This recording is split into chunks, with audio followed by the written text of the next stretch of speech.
Very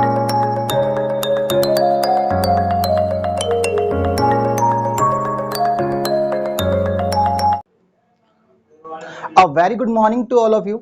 आज की current affair class में आप सभी का स्वागत है। तो रोज की तरह हम आज भी करंट अफेयर के कुछ नए टॉपिक्स लेकर के आए हैं ताकि हमारा जो करंट अफेयर है वो मजबूत हो सके और आने वाली परीक्षाओं में हम अपना अच्छे से प्रदर्शन कर सकें। साथ ही कल इवनिंग में कई लोगों के पर्सनल मुझे मैसेज आए कि शाम वाली वीडियो नहीं आई। तो दरअसल हमने कल शाम को वीडियो नहीं डाली क्योंकि अभी हम संडे इवनिंग के लिए पॉलिटी सेशन को छोड़कर कुछ और सोच रहे हैं। हम चाह रहे हैं कि कुछ अलग हटके इंटरेस्टिंग एंड नॉलेजेबल टॉपिक्स आपके लिए लाए जाएं ताकि आपका इंटरेस्ट बना रहे और संडे को आपके लिए कुछ अलग आपको प्रेजेंट किया जा सके। तो उस पर काम चल रहा है। होप कि वो जल्द से जल्द पूरा हो जाए और आपको संडे को कुछ नया मिले देखने सुनने को। वहीं रेगुलर करंट अफेयर क्लासेस हो रही हैं, काफ़ी लोगों को पसंद आ रही हैं एंड हम भी कोशिश कर रहे हैं कि ये चीज़ें सुधारी जा सकें। तो इसे सुधारने के लिए काम चल रहा है। तो चलिए आज की करंट अफेयर क्लास को भी हम शुरू कर लेते हैं। और आज 31 अगस्त 2020 है। तो आज की क्लास में भी हम कुछ नए टॉपिक लेकर के आए हैं। आज के हमारे टॉपिक्स हैं एथिकोप्पा, असहयोग आंदोलन, स्पेस एक्स और FIDE फिडे। तो यह आज के हमारे 4 टॉपिक्स हैं। शुरू करते हैं एथिकोप्पा से। और मैं आपको बता दूं कि हमारे जो दोनों टॉपिक हैं एथिकोप्पा और असहयोग आंदोलन, यह दोनों टॉपिक हमारे कल की प्रधानमंत्री मोदी जी की मन की बात से लिए गए हैं। दरअसल कल यानी कि संडे को प्रधानमंत्री नरेंद्र मोदी ने अपनी 68वीं कड़ी मन की बात की करी थी। तो उसके अंदर मन की बात में वो हमेशा ही नई नई चीज़ों को और विभिन्न भारत के पहलुओं को डिस्कस करते हैं। तो उसी प्रकार से उन्होंने कल भी कुछ नई चीज़ें छिड़ी थी। तो आज वही चीज़ों पे हम डिस्कस करेंगे। तो ये दोनों टॉपिक वहीं से आए हुए हैं। तो चलिए इनको भी हम शुरू कर लेते हैं। सबसे पहले हम एथिकोप्पा से आज की कहानी शुरू करते हैं। तो एथिकोप्पा दरअसल है क्या और ये चर्चा में क्यों आ रहा है, ये समझते हैं। एथिकोप्पा आंध्र प्रदेश के विशाखापट्टनम क्षेत्र में वारा नदी के किनारे बसा हुआ एक क्षेत्र है। एथिकोप्पा आंध्र प्रदेश के विशाखापट्टनम के अंदर वारा नदी के तट पर बसा हुआ एक क्षेत्र है एथिकोप्पा। इसका डिस्कशन क्यों आया, बातचीत क्यों आ रही है बीच में? दरअसल कल प्रधानमंत्री नरेंद्र मोदी ने एथिकोप्पा डॉल्स की बातचीत करी थी, यानी कि एथिकोप्पा के खिलौने। दरअसल यह जो एथिकोप्पा क्षेत्र है यह गांव है और यह अपने खिलौनों के लिए विश्व प्रसिद्ध है। हाँ जी, विश्व प्रसिद्ध है। केवल भारत में ही इनकी ख्याति नहीं है, पूरे विश्व में ख्याति है। पूरे विश्व के लोग यहाँ के खिलौनों को बहुत ज्यादा पसंद करते हैं। दरअसल यहाँ के जो ये खिलौने हैं वह बहुत ही ज्यादा कोमल लकड़ी से बनाए जाते हैं और उसको बनाए जाने के बाद उसके ऊपर बीज से, लाख से, पत्तियों से या विभिन्न ऐसी प्राकृतिक चीजों से उसके ऊपर कलर भी किए जाते हैं। तो यहाँ देखने वाली बात यह है कि ये जो चीजें हैं पूरी प्राकृतिक चीजों से बनाई गई हैं। इसके जो रंग है वह भी सभी प्राकृतिक हैं। तो इसीलिए इस एथिकोप्पा खिलौनों को GI टैग भी दिया गया है सरकार के द्वारा और यह GI टैग 2017 में दिया गया था। GI टैग क्या होता है? GI टैग होता है ज्योग्राफिकल इंडिकेटर। तो यह ज्योग्राफिकल इंडिकेटर टैग भी इनको दिया गया है। तो लेकिन यह जो टैग है और ये जो एथिकोप्पा डॉल्स है यह बहुत ज़्यादा इंपॉर्टेंस रखती हैं। दरअसल हमारी जो सरकार है, हमारी सरकार पूरी तरह से भारत को आत्मनिर्भर बनाना चाह रही है। भारत सरकार काफ़ी टाइम से, काफ़ी समय से आत्मनिर्भरता पर बल दे रही है। तो आत्मनिर्भरता का मतलब यह है कि हम विश्व से कम सहयोग लें और ज़्यादा से ज़्यादा जो चीज़ें हैं वह सभी चीज़ें भारत में ही निर्मित हों। तो मेड इन इंडिया को बल दिया जा रहा है, जिसका लोगो आपने देखा होगा, शेर वाला लोगो बना हुआ है। तो मेड इन इंडिया को बल देते हुए आत्मनिर्भर भारत पे भी बल दिया जा रहा है और आत्मनिर्भर भारत के तहत बात करते हुए ही एथिकोप्पा डॉल्स की बात कल प्रधानमंत्री ने की है। साथ ही साथ जब प्रधानमंत्री साहब यह बात कर रहे थे तो उस समय इन्होंने इसके एक विख्यात कलाकार के बारे में बातचीत की थी। उस विख्यात कलाकार का नाम है RV राजू। तो उनके बारे में भी बात की गई थी, उनको भी बताया गया था। तो इसीलिए प्रधानमंत्री चाह रहे हैं कि भारत के अंदर इन चीज़ों को बढ़ावा दिया जाए, आत्मनिर्भरता को बढ़ावा दिया जाए और इस तरह की नई नई चीज़ें बनाई जाए ताकि यह सभी चीज़ें ना केवल भारतीय अर्थव्यवस्था में अपना महत्वपूर्ण योगदान दें बल्कि विश्व स्तर पर जो भारत की महत्व बना हुआ है, भारत की जो भागीदारी है वह भी बरकरार रहे। और जैसे कि कोरोना महामारी चल रही है तो इस समय इन चीज़ों से कहीं ना कहीं उत्थान की उम्मीद की जा रही है। केवल इतना ही नहीं, प्रधानमंत्री नरेंद्र मोदी ने कंप्यूटर गेम्स को लेकर के भी कल बात की थी। साथ ही जैसा कि हम देख रहे हैं आजकल जो कंप्यूटर गेम्स हैं उनका प्रचलन बहुत ज़्यादा बढ़ रहा है। स्पेशल जो यूथ है वो बहुत ज़्यादा इस तरफ जा रही है, यानी कि सभी को बहुत सारी इस तरह की गेम पसंद आ रही है। जैसे कि हम आजकल देखते हैं PUBG का बहुत ज़्यादा ट्रेंड चल रहा है, सभी लोग PUBG खेलना पसंद करते हैं। तो इसी प्रकार प्रधानमंत्री नरेंद्र मोदी ने यह बात भी की है कि अब भारत के अंदर इस प्रकार की गेम्स को भी डेवलप किया जाए ताकि हम विदेशी गेमों का प्रयोग ना करके भारतीय गेमों का भी प्रयोग करें। तो ये बात हुई एथिकोपा डॉल्स की। वहीं अगली बात हम थोड़ी असहयोग आंदोलन की कर लेते हैं। तो जैसा कि मैंने बताया कि प्रधानमंत्री नरेंद्र मोदी, भारत सरकार आत्मनिर्भरता पर बल दे रही है, तो उसी प्रकार असहयोग आंदोलन का यह टॉपिक भी कल आया था मन की बात के अंदर। साथ ही प्रधानमंत्री ने राष्ट्रीय पिता, जो हमारे भारत के राष्ट्रीय पिता हैं महात्मा गांधी, उनकी बात करी थी। साथ ही उनकी बात करते हुए वह असहयोग आंदोलन को बीच में लाए थे।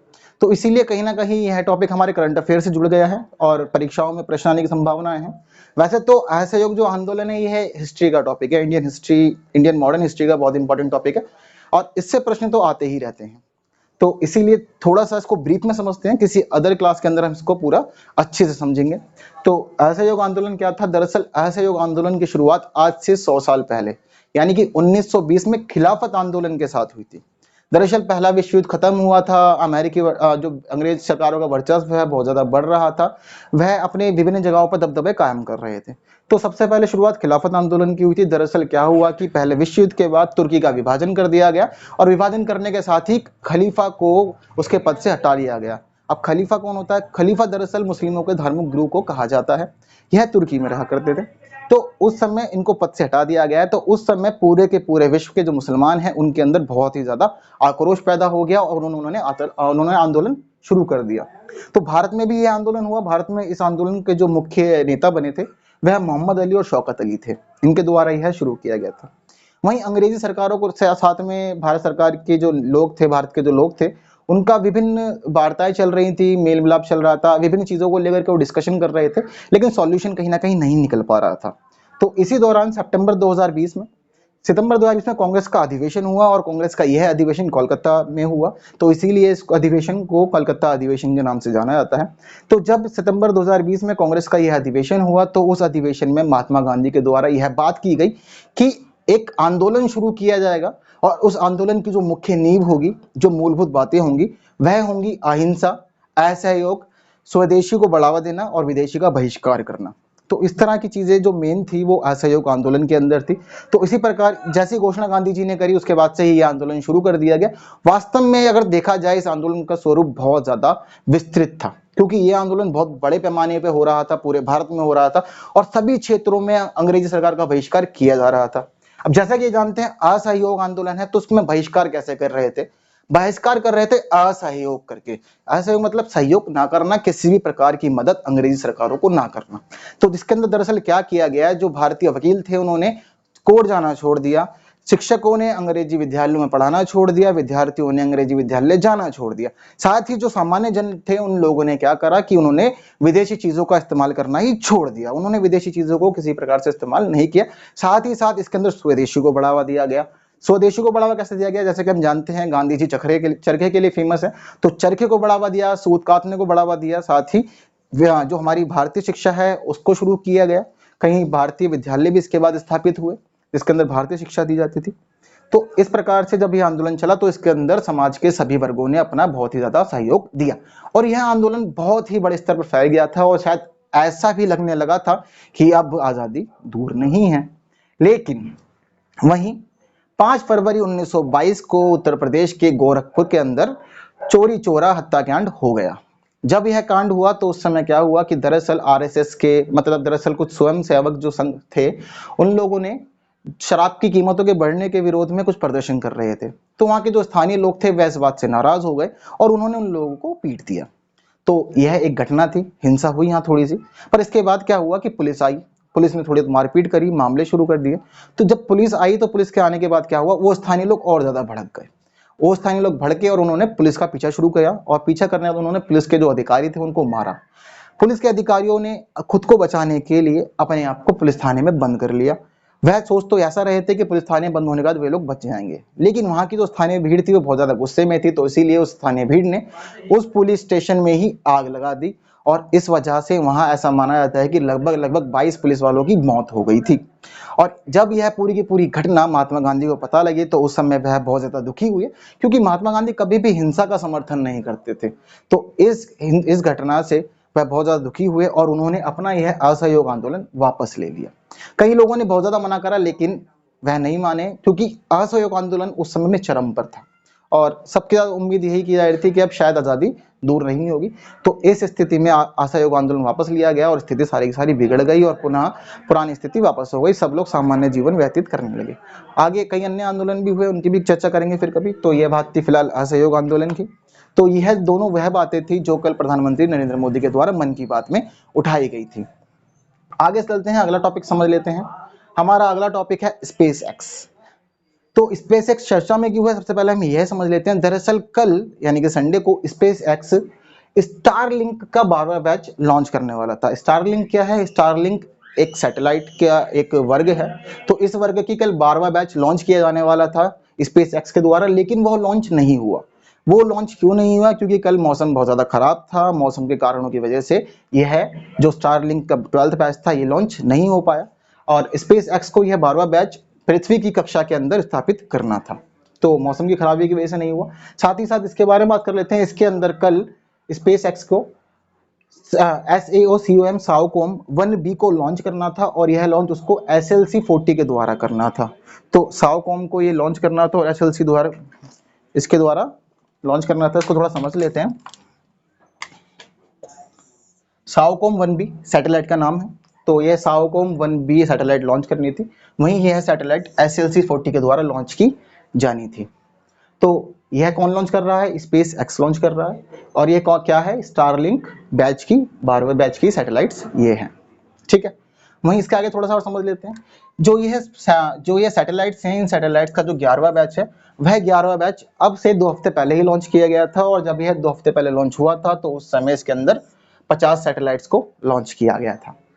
इसका उद्देश्य क्या है? वास्तव में ये सब काम क्यों किए जा रहे हैं? दरअसल स्पेस एक्स यह सभी काम इसलिए कर रहा है ताकि पृथ्वी की धरती से दूर दराज के जो क्षेत्र हैं, धरती से जो दूर दराज के क्षेत्र हैं, उन सभी क्षेत्रों के अंदर इंटरनेट की पहुंच संभव की जा सके और वहां पर इंटरनेट बहुत ही सस्ते दामों पर पहुंचाया जा सके। इसलिए स्टार एक्स ये काम कर रहा है, सॉरी स्पेस एक्स यह काम कर रहा है। वहीं आगे समझ लेते हैं।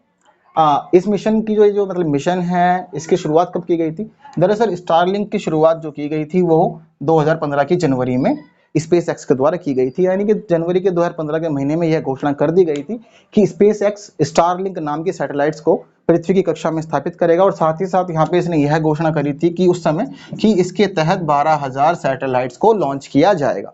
लेकिन हाल ही में स्पेस एक्स के सदस्यों का एक बयान आया है, तो उसके अंदर उन्होंने यह बताया कि अब वह यह सोच रहे हैं कि इसके तहत 42,000 सैटेलाइट्स को लॉन्च किया जाए। तो 12,000 से 22,000 कर दिया गया है। वहीं साथ ही साथ अगर एक बात यह देखें कि इस जो सैटेलाइट्स हैं, इनका पहला बैच कब छोड़ा गया था? तो उनका पहला बैच 23 मई 2019 को छोड़ा गया था। किसके द्वारा छोड़ा गया था? स्पेस एक्स के द्वारा। ठीक है, तो यह सभी बातें थी सैटेलाइट्स से जुड़ी हुई, यानी कि स्टारलिंक सैटेलाइट से जुड़ी हुई, जो चर्चा में आया है। अब साथ ही साथ हम थोड़ी सी बातें स्पेस एक्स के बारे में भी जान लेते हैं। स्पेस एक्स क्या है? दरअसल स्पेस एक्स जो है वो एक अमेरिकी कंपनी है और यह अमेरिकी एरोस्पेस निर्माता कंपनी है। और साथ ही साथ यहाँ पे ये बात ध्यान देने वाली भी है, यह कंपनी सरकारी नहीं है, यह प्राइवेट एजेंसी है। तो जो स्पेस एक्स है यह एक प्राइवेट एजेंसी है। किस लिए है? एरोस्पेस निर्माता एजेंसी है। इसका जो मुख्यालय है, इसका मुख्यालय हॉथॉर्न के अंदर है। यह हॉथॉर्न कैलिफोर्निया के अंदर है और इस एजेंसी की स्थापना 6 मई 2002 को की गई थी। इसका जो मुख्य कार्य है वह पृथ्वी की कक्षा में सैटेलाइट्स पहुंचाने का होता है। तो यह बात थी स्पेस एक्स की और स्टारलिंक की। वहीं अगली बात समझ लेते हैं। अगली बात है FIDA की, यानी कि अंतर्राष्ट्रीय शतरंज महासंघ की। यह स्पोर्ट्स का टॉपिक है। दरअसल कल एक ओलंपियाड, शतरंज का ओलंपियाड आयोजित किया गया था और यह ओलंपियाड अंतर्राष्ट्रीय शतरंज के महासंघ के द्वारा आयोजित किया गया था। इसके अंदर कई देशों ने पार्टिसिपेट करा, लेकिन अंततः क्या हुआ कि अंततः रूस को विजयी घोषित कर दिया गया था इसके अंदर। तो रूस को विजय इसलिए घोषित किया गया था क्योंकि भारत हार गया था। अब भारत हारा क्यों? भारत के सामने भी एक समस्या थी। दरअसल भारत के कुछ खिलाड़ी थे जिनका नाम है निहाल सरीन और दिव्या देशमुख। यह लोग अपने मैच के दौरान इंटरनेट कनेक्शन अच्छे से स्थापित नहीं कर पाए थे। इनका इंटरनेट अच्छे से कनेक्ट नहीं हुआ, जिसकी वजह से यह लोग मैच में ठीक से पार्टिसिपेट नहीं कर पाए और इनका टाइम खत्म हो गया।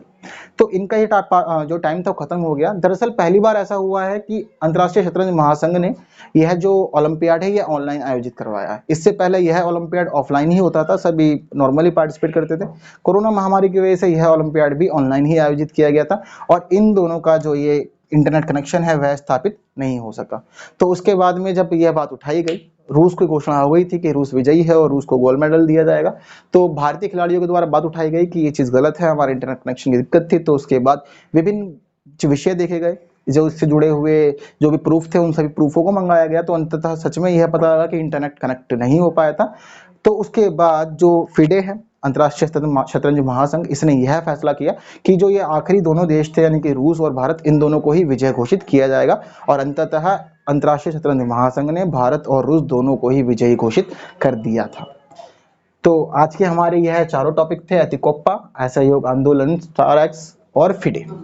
मुझे उम्मीद है आपको ये अच्छे से समझ में आए होंगे। और अगर फिर भी कोई क्वेश्चन है तो आप कमेंट कीजिए, उसका जवाब दिए जाएंगे। वहीं अगर आपने कल की करंट अफेयर वीडियो नहीं देखी है तो आप ऊपर आई बटन पे टैप करके कल की करंट अफेयर वीडियो भी देख सकते हैं। इसके अलावा वीडियो को लाइक करें, ज़्यादा से ज़्यादा लोगों तक शेयर करें। मुझे उम्मीद है शायद कंटेंट आपको पसंद आ रहा होगा, तो ज़्यादा से ज़्यादा लोगों तक इसकी पहुंच बनाएं ताकि वह लोग भी इसको अच्छे से देख सकें, समझ सकें, उनको भी नए नए टॉपिक जानने को मिल सके। And in the last, thank you so much for watching this.